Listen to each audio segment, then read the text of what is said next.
I'm thinking about wearing the same flight suit with the same wings on my chest as my peers, and they being questioned by another military member, "Are you a pilot?"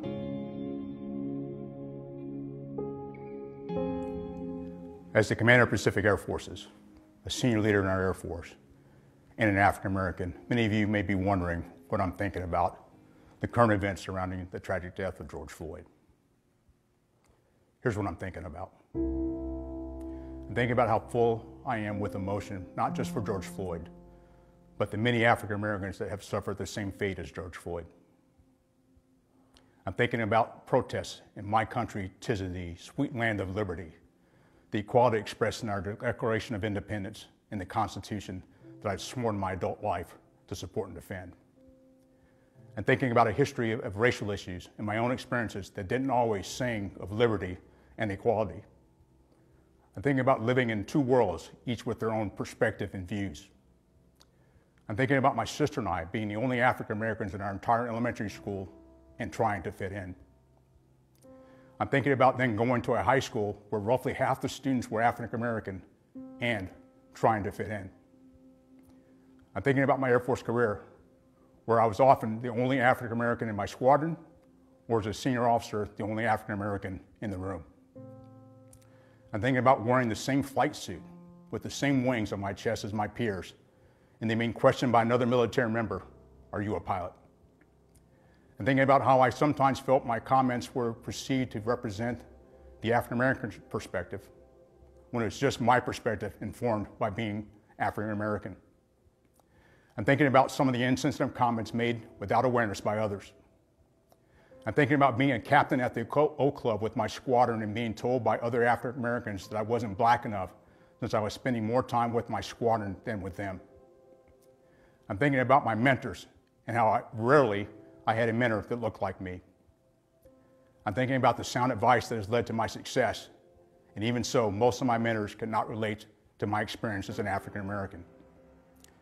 I'm thinking about the pressure I felt to perform error-free, especially for supervisors I perceived had expected less from me as an African American. I'm thinking about having to represent by working twice as hard to prove their expectations and perceptions of African Americans were invalid. I'm thinking about the airmen that have lived through similar experiences and feelings as mine, or who were either consciously or unconsciously unfairly treated. Conversely, I'm thinking about the airmen who don't have a life similar to mine and don't have to navigate through two worlds. I'm thinking about how these airmen view racism, whether they don't see it as a problem since it doesn't happen to them, or whether they're empathetic. I'm thinking about our two sons. Now we had to prepare them to live in two worlds.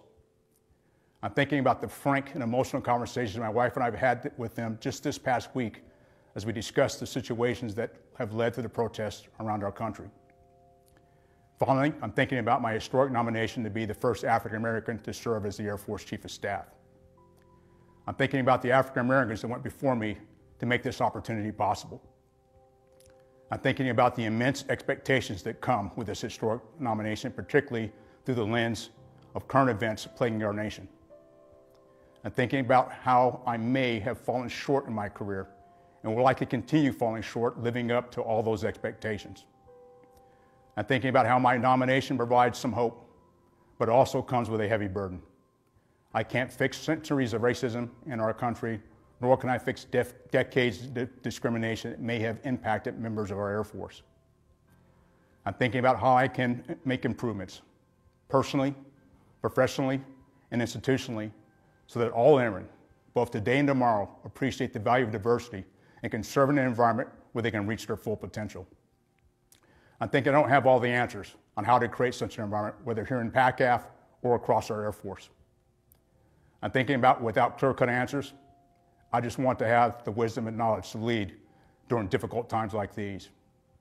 I want the wisdom and knowledge to lead, participate in, and listen to necessary conversations on racism, diversity, and inclusion.